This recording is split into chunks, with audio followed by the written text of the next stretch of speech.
Olá, sejam bem-vindos a mais um vídeo aqui do canal e hoje nós vamos falar sobre a expectativa de dividendos para este ano na Bolsa de Valores, analisando o perfil de cada setor relevante no quesito de pagamento de dividendos e um comparativo com as oportunidades de renda fixa. Esse movimento pode ditar os rumos da Bolsa no ano de 2022. E você confere tudo após a vinheta.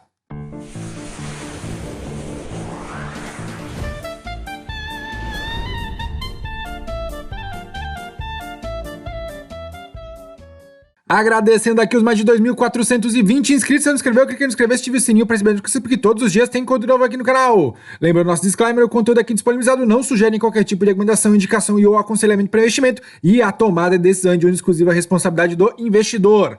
Quer ficar bem informado? Acesse minha coluna Fato Relevante no site da IEP Capital. Posto lá cedinho as principais notícias que vão balançar o mercado financeiro, além do nosso quadro aqui de segunda a sexta-feira, a partir das 8h30 da manhã, o Zambelli News. Outra fonte importante de informação é o site guiadoinvestidor.com.br, completíssimo sobre ações, fundos imobiliários, dividendos e small caps. Acessa lá para mais informações. Apesar do momento ruim nos preços de tela, as empresas de capital aberto na B3 divulgaram lucros consideravelmente maiores no terceiro trimestre de 2021. O aumento de 125% em relação ao mesmo período do ano anterior foi suportado pela alta das commodities, com Vale e Petrobras representando 40% deste volume. E não foi só no terceiro tri do ano passado, mas o primeiro semestre do ano também apresentou desempenho similar, com as grandes empresas ligadas à exportação sendo beneficiadas pelo câmbio favorável. Esse cenário de lucros alavancados é propício à distribuição de dividendos, sendo em parte devido à obrigatoriedade da Lei 6.404 de 1976. Vamos ver agora como é que ficou a distribuição de dividendos por setor no ano passado. O segmento de siderurgia e mineração foi o que pagou mais dividendos, mais de 80 bilhões de reais. Seguido do setor de óleo e gás, que pagou ali aproximadamente 68 bilhões de reais. Em seguida, serviços financeiros, um pouco mais de 40 bilhões de reais. O setor elétrico pagou aí 15 bilhões de reais. Em seguida, os frigoríficos, as holdings, setor de saúde, telecomunicações, seguros, consumo discricionário, máquinas e equipamentos, bebidas, construção, segmento farmacêutico e os outros setores pagaram aí aproximadamente 5 bilhões de reais. Iniciando agora o destaque pelo setor de siderurgia e mineração, em um ano de preços recordes para diversas commodities nos mercados internacionais, incluindo o minério de ferro, os resultados das empresas atuantes na indústria de mineração não poderiam ser diferentes. As receitas atingiram seus maiores níveis históricos, derivadas não somente dos altos preços, mas também de maiores volumes vendidos, respondendo a uma demanda robusta favorecida por diversos estímulos injetados pelos governos, sejam estes via redução da taxa de juros, recompra de títulos e gastos fiscais. No caso da China, refletiu uma indústria siderúrgica alcançando um nível recorde nos primeiros meses do ano passado, via incentivos governamentais locais. Assim, com uma estrutura de custos controlada, ausência de grandes projetos que exigissem grandes desembolsos em 2021 e uma dívida bruta reduzida, levando ao nível de alavancagem medido pelo indicador dívida líquida por EBITDA próximo a zero e, em alguns casos, até mesmo negativo, proporcionou uma robusta geração de caixa que desdobrou-se em retornos recordes aos acionistas via pagamentos de dividendos ou recompra de ações. As expectativas para este ano de 2022 seguem positivas, com as empresas como Vale e CSN Mineração ainda em situação confortável, com forte geração de caixa e mantendo seus planos de geração de valor via distribuição de proventos ou recompra de ações. Porém, não deve-se esperar os níveis recordes observados em 2021, uma vez que os preços do minério de ferro devem sofrer correções do atual patamar, bem como a demanda chinesa pela commodity deve ser amenizada em virtude do menor ritmo de produção siderúrgica do país, apesar da volta de alguns estímulos lá fora. Falando agora do setor de óleo e gás, desde o início da pandemia, o preço do petróleo tem sofrido alta volatilidade. Em meados de 2020, diante da propagação da Covid-19 e seus impactos nas atividades globais, a OPEP+, se reuniu e decidiu por reduzir a produção da commodity. A redução da oferta estabilizaria os preços do petróleo que estavam desabando devido à queda brusca da mobilidade. Só que em 2021, com a forte retomada da atividade econômica e o consumo global de petróleo em níveis elevados, observou-se uma recuperação expressiva do preço da commodity, com alta de aproximadamente 50% no petróleo WTI, que chegou ao pico de $85 o barril. A Petrobras, uma das maiores produtoras mundiais de petróleo e gás desde a mudança da gestão, tem apresentado resultados positivos. A companhia, que em 2015 chegou a reportar uma dívida bruta de mais de 126 bilhões de dólares, no terceiro tri do ano passado, conseguiu atingir sua meta de reduzir a alavancagem para abaixo de 60 bilhões de dólares, 15 meses antes do planejado, através de uma forte geração de caixa e desinvestimentos em seus negócios non-core, ou seja, que não fazem parte daquele cerne objetivo da companhia. Essas iniciativas possibilitaram o cumprimento de seu plano estratégico, que sugere uma distribuição em torno de 65 bilhões de dólares em dividendos nos próximos 5 anos, assumindo um preço do barril do Brent de $55.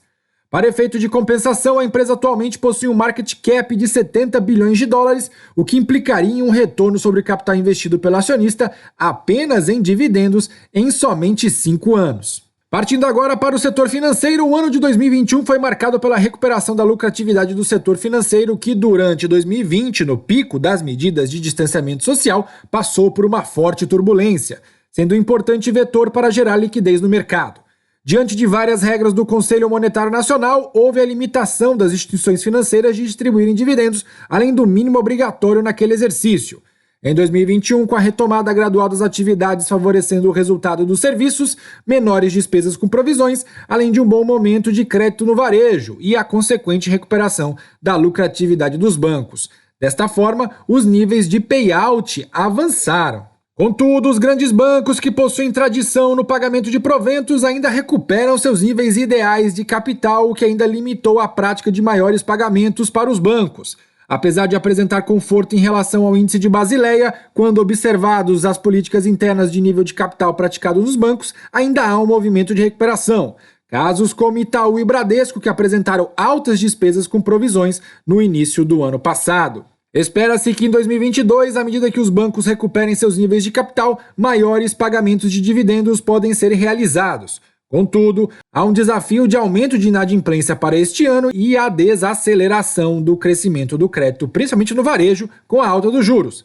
Apesar disso, o setor deve seguir em destaque entre os maiores pagadores de proventos, resultando de uma indústria com altos níveis de rentabilidade se comparado aos pares globais, por conta ainda da alta concentração bancária, alta taxa de juros e, por consequência, maiores spreads do setor.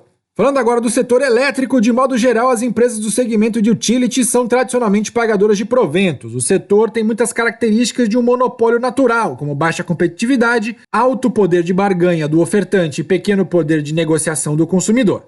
Ao observarmos 2021, recortes precisam ser feitos para entender a lucratividade das empresas. Do lado da oferta, a crise hídrica afetou bastante o setor como um todo. A má hidrologia do final do ano de 2020 até setembro de 2021 se desdobrou em um comprometimento da capacidade de geração elétrica das usinas hídricas, afetando tanto a geração natural, via vazão dos rios, quanto os reservatórios. Os efeitos foram diversos, como a necessidade do aumento do despacho térmico, energia mais cara que eleva os custos para todo o sistema e promove também o aumento do preço da energia na ponta final. Medidas excepcionais, como por exemplo a criação da bandeira de escassez hídrica, entre outros. Já ao observarmos a demanda, o rally das commodities influenciou bastante o consumo de energia. Entre o final de 2020 e outubro de 2021, a indústria seguiu com bons volumes, principalmente ligadas à extração mineral e celulose. Diante deste cenário, as empresas se comportaram de formas diferentes. As companhias ligadas à geração hídrica observaram uma queda na lucratividade, pressionadas pela menor disponibilidade de água. Já as empresas com usinas térmicas observaram o maior volume despachado ao longo de todo o ano. Entende-se que essa situação deve se reverter em 2022, principalmente com a melhora do período chuvoso. Por fim, em distribuição houve crescimento do volume, que se desdobra em elevação ao faturamento. Porém, com a estagnação do crescimento econômico e o arrefecimento das commodities em 2022, o ano pode ser mais desafiador do que o planejado. Falando agora dos frigoríficos, em descompasso com o mercado, as empresas de frigorífico reportaram resultados recordes no ano passado. principalmente em razão da elevada demanda chinesa, volta das atividades nos Estados Unidos e aumento do preço das proteínas, que foi acompanhado de uma desvalorização do real frente ao dólar para o mercado doméstico. Em vista disso, com lucro acumulado, as companhias do setor inauguraram o ranking de maiores pagadoras de proventos no ano, excluindo a Brasil Foods, que congelou a sua distribuição até 2023. Ademais, pode-se pontuar as companhias que possuem atividade nos Estados Unidos, como a JBS e a Marfrig, que obtiveram retornos superiores às demais por se beneficiarem das vantagens do cenário norte-americano, que conteve estímulos do ciclo positivo da pecuária, volta do food service e incentivos do governo. No entanto, para o ano de 2022, a adversidade do cenário se mantém, dado a queda do poder de compra da população que já crescia no ano passado. Além disso, receberá incrementos das incertezas do período eleitoral que está por vir, o que pode prejudicar a rentabilidade no mercado interno. Por outro lado, a recente suspensão do embargo chinês contribui para o setor. Entretanto, a volta gradativa da produção doméstica de carne suína na China pode diminuir a sua demanda por proteínas, o que tende a reduzir a receita do ano para as companhias exportadoras. Nos Estados Unidos, a tendência é que o consumo excepcional que foi visto em 2021 não transcenda com a mesma potência e volte para os valores similares ao cenário de pré-pandemia. De modo geral, as incertezas de 2022, diante da situação macroeconômica mesclado com os fenômenos naturais da pecuária e relacionamento com a China, trazem um ano mais ameno para o setor. Desse modo, o pagamento de proventos para este ano dependerá das estratégias da companhia e a administração em um cenário ainda mais desafiador. Agora nós podemos ver um gráfico aqui das projeções de pagamentos para este ano. Então a Copel deve pagar muito menos dividendos do que o ano de 2020. A Gerdau não deve pagar dividendos em 2022. A Vale também deve pagar menos do que o projetado no ano passado. Só a Petrobras que pagará a mais do que o ano passado, juntamente com a Bradespar. Então aqui um panorama geral da projeção de pagamentos de dividendos em 2022 para as principais empresas que pagam dividendos, com fontes da Bloomberg, Refinitiv e Banco Inter. Fazendo um panorama agora com a renda fixa, o Banco Central elevou novamente, no começo do mês passado, a taxa básica de juros para 9,25% ao ano, o 7º aumento consecutivo. Com isso, apesar de observarmos um dividend yield recorde do Ibovespa alcançando 7,8% ao ano e desconsiderando a possibilidade de ganho capital, a Selic, a partir de agora, volta a ser mais atrativa. Cabe ressaltar que a subida de juros atinge negativamente o mercado de capitais. Observa-se um aumento do custo da dívida e do funding e o enfraquecimento da demanda e a migração para outros mercados e ou títulos de renda fixa. Esses fatores acabam por contrair os lucros das empresas e, consequentemente, os dividendos futuros. Entretanto, esse cenário pode estar com prazo contado, ao passo de que as companhias listadas, geralmente benchmarkings e líderes de seus respectivos setores, ganhem market share. Espera-se então que os lucros sejam maiores e, com isso, a fatia de distribuição dos acionistas também.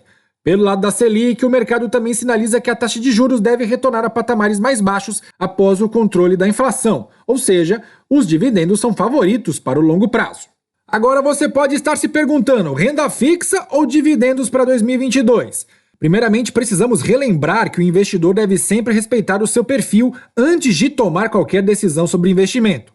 Aceitar sua disposição ao risco é fundamental para que se tenha tranquilidade de seguir a estratégia montada e suportar a temida volatilidade. Dito isso, a resposta sobre quem leva a melhor entre renda fixa nesse novo patamar e os dividendos recordes pode não ser tão complicada. Conforme apresentado, existem algumas empresas que podem pagar dividend yield acima da Selic para o próximo ano. Essas empresas ainda têm a possibilidade de apresentarem ganhos de capital, o que seria uma rentabilidade adicional.